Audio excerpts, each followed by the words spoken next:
안녕하세요, 델림입니다. 네, 이번 영상은 앞선 영상이 있어요. 바로 개인연금 영상인데요. 그 영상에 이어서 2부 영상을 준비했습니다.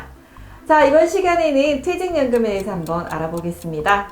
네, 앞선 영상에서 개인연금에 대해서 살펴봤는데 개인연금 상품 가입은 정말 개인적으로 준비를 했죠. 자, 회사에 들어가면 또 퇴직연금이라는 상품을 또 회사에서 얘기를 해요. 나 개인연금은 이제 겨우 알았는데 퇴직연금은 뭐지? 이럴 수도 있는데, 자, 회사에서 퇴직연금 계좌, IRP 계좌 이것저것 개설을 하라고 얘기를 하는데 도통 무슨 말인지 모르겠다, 이런 의문점 많이 가지시더라고요.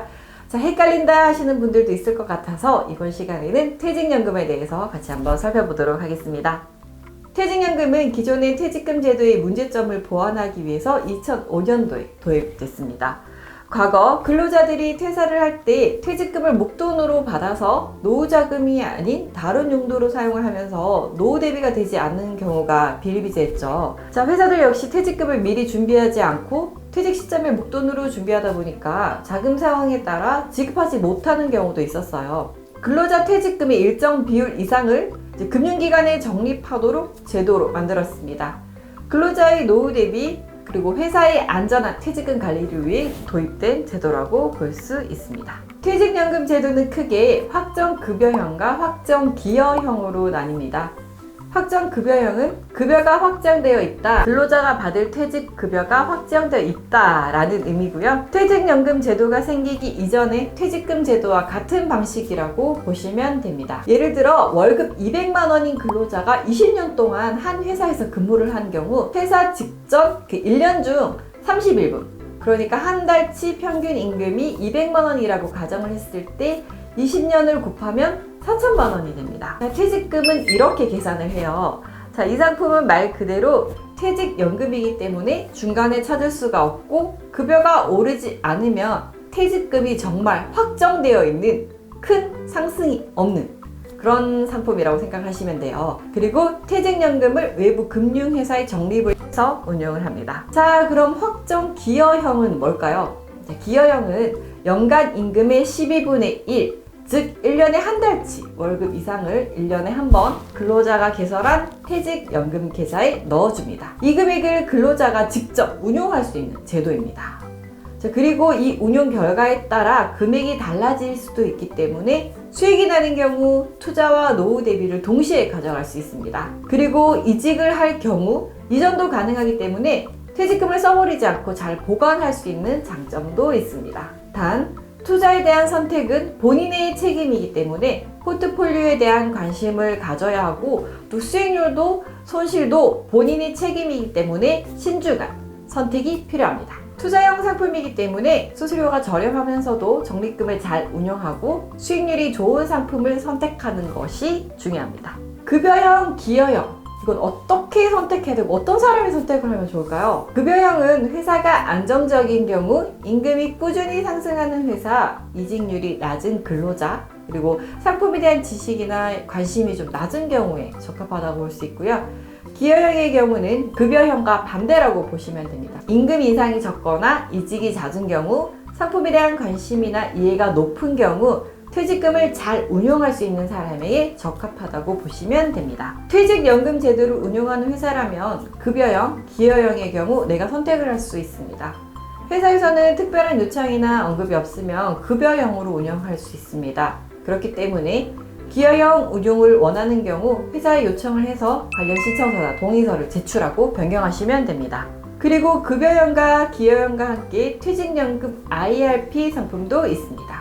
IRP 상품은 퇴직연금 상품이지만 급여형이나 기여형에는 없는 세제 혜택이 있는 상품입니다. 연금의 경우 1인당 가입할 수 있는 금액 한도가 전 금융기관 통틀어서 연간 1,800만 원인데 IRP는 700만 원까지 가능하고 한도 역시 연금 상품들과 합산해서 관리됩니다. 연금 400만 원, IRP 700만 원 세제 혜택이 가능하면 총 1,100만 원의 혜택을 받을 수 있을까요? 네, 이들은 각각이 아니라 합산을 해서 최대 700만 원까지 가능합니다. 예를 들어 연금저축 연간 400만 원을 가입했다면 IRP는 700만 원이 아닌 300만 원까지가 공제가 가능합니다. 물론 연금저축이 없다 그러면 IRP로만 700만 원까지 세제 혜택을 받을 수가 있습니다. 복잡하게 왜 이 상품을 해요? 라고 할 수 있지만 연말정산 시 세제 혜택을 받을 수 있고 과세 이연이 가능합니다. 근데 이게 무슨 말이냐면 지금 세금으로 낼 걸 연금 받는 시점으로 세금을 미룰 수 있고 심지어 세금도 더 낮아지게 됩니다. 금융상품을 가입해서 이자를 받게 되면 15.4%의 소득세가 있지만 연금으로 수령할 때는 3.3%에서 5.5%의 연금소득세로 더 적게 낼 수 있습니다. 물론 55세는 지나야 받을 수 있지만요. 자, 지금까지 이렇게 들어선 기존 연금저축과 뭐가 다른지 모르겠다 하시는 분들이 계실 것 같은데 네, 세제 혜택 한도의 차이도 있지만 가장 큰 부분은 포트폴리오 상품의 차이가 있습니다. 연금저축 펀드의 경우 펀드나 ETF 상품이 주를 이룬다면 IRP의 경우에는 펀드, ETF뿐만이 아니라 ELB, 예금 등 본인 투자 성향에 맞는 다양한 상품으로 구성할 수 있습니다. 정기예금으로만 구성하는 경우 예금자 보호 5천만 원까지도 가능합니다. 자, 그리고 주의할 점은 퇴직할 때 넣어둔 퇴직연금을 나중에 연금으로 받지 않고 해지를 하면 퇴직소득세가 나올 수 있으니까요. 이 점 참고하시길 바랍니다. 노후상품이 부담스러운 이유는 장기로 돈이 묶이기 때문이죠. 그래서 꼭 연금저축상품 400만원, IRP 상품 300만원, 플러스 700만원 가입해야지가 아니라 기존의 연금저축 상품 한도 400만원을 가입했다. 세제 혜택이 없이 입금되는 퇴직금 짜투리가 있다 하는 경우에 보완하는 상품으로 가입을 하셔도 됩니다. 물론 여유가 있고 노후 대비 자금을 넉넉하게 하고 싶다 하시는 분들은 최대한 한도를 채워서 더 많은 혜택을 받는 게 좋겠죠.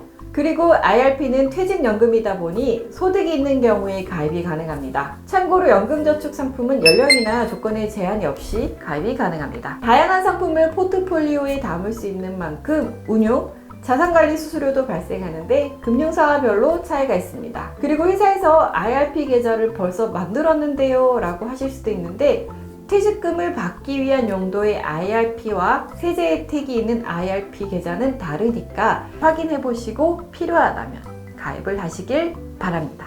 자, 많은 것들을 알려드려서 여러분들이 굉장히 헷갈리실 것 같은데 간략하게 다시 한번 정리를 해서 알려드리도록 하겠습니다. 자, DB형인 확정급여형은 원금 손실 없이 퇴직금을 받을 수 있는 상품이고요. DC형은 퇴직금을 투자형 상품에 투자를 해서 수익을 좀 받고 싶다, 수익을 올려보고 싶다 하시는 분들에게 추천을 드리고요. IRP형은 연금저축같이 세제 혜택 상품을 최대한 좀 많이 넣고 싶다 하시는 분들은 추가로 보완을 하거나 아니면 세제 혜택과 연금을 최대한 활용하고 싶은 분들에게 추천을 드립니다. 자, 오늘은 구독자분이 요청해주신 퇴직연금 상품과 함께 노후 대비 상품을 총 정리해봤습니다. 어떻게 조금 이해가 되시나요? 네, 조금 어렵다고 느끼셨다면 영상을 반복해서 보시다 보면 조금 더 이해가 쉬우실 거예요.